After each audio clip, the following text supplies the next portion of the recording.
Welcome back. We're only hours away from a landmark meeting between North and South Korea, the first of its kind in more than 2 years. Representatives from both countries will meet face-to-face on Tuesday at the Peace House, a building in the demilitarized zone separating North and South Korea. The talks are centered on the Winter Olympics taking place in South Korea next month that could touch on broader issues as well. Ivan Watson joins me now live from Seoul with much more on this. Ivan, as I said, the first face-to-face meeting in 2 years. Certainly a lot riding on this. What can we expect?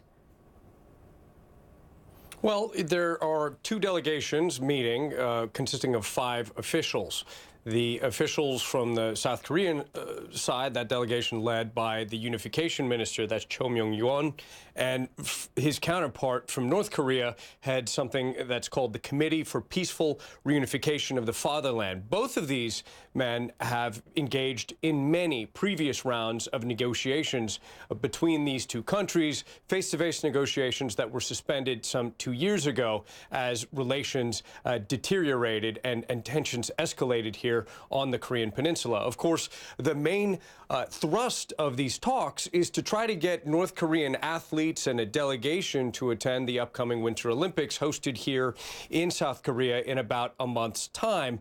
But the South has since said that they'd also like to lay the groundwork for possibly allowing future meetings of families that are separated on opposite sides of the demilitarized zone. Some of these individuals are quite elderly, so there's, of course, a time factor there, people who haven't seen their relatives really since the Korean War of the 1950s, and also to try to de-escalate the military situation here.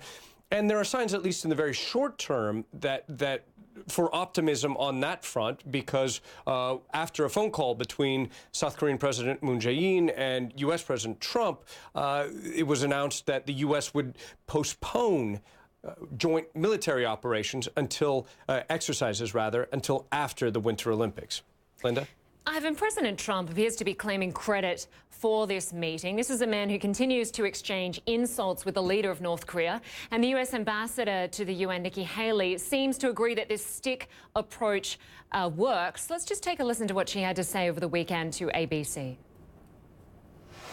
We want to always remind them, we can destroy you too. So be very cautious and careful with your words and what you do.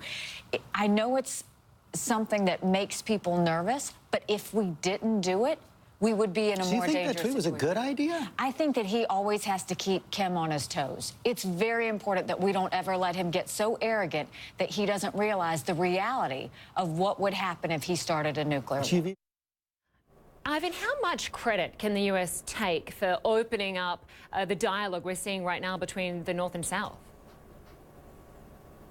I think that's something that's very much up for debate, and we can't really get an answer because it's basically the North Koreans who would have to give us that information, and they're not really known for their transparency, Linda. Also, I think that probably a number of different parties can claim to have contributed to North Korea first making the announcement, the North Korean leader Kim Jong-un in his New Year's speech, saying that he wanted to hold talks as soon as possible to allow North Korea to attend the Winter Olympics. The South Korean President Moon Jae-in, he was elected to office coming from a position of wanting to communicate, to negotiate, to engage in diplomacy with Pyongyang.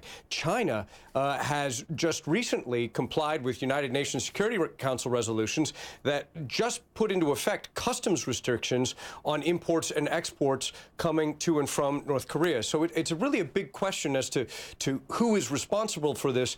And since we can't really understand North Korean thinking, because of how difficult it is to just simply operate in North Korea, it's hard to tell what finally prompted North Korea to move towards negotiations. But certainly it's been welcomed here in South Korea, in part because with North Korean athletes potentially attending the Olympics, there is much less chance that North Korea will fire a missile as they did in late November.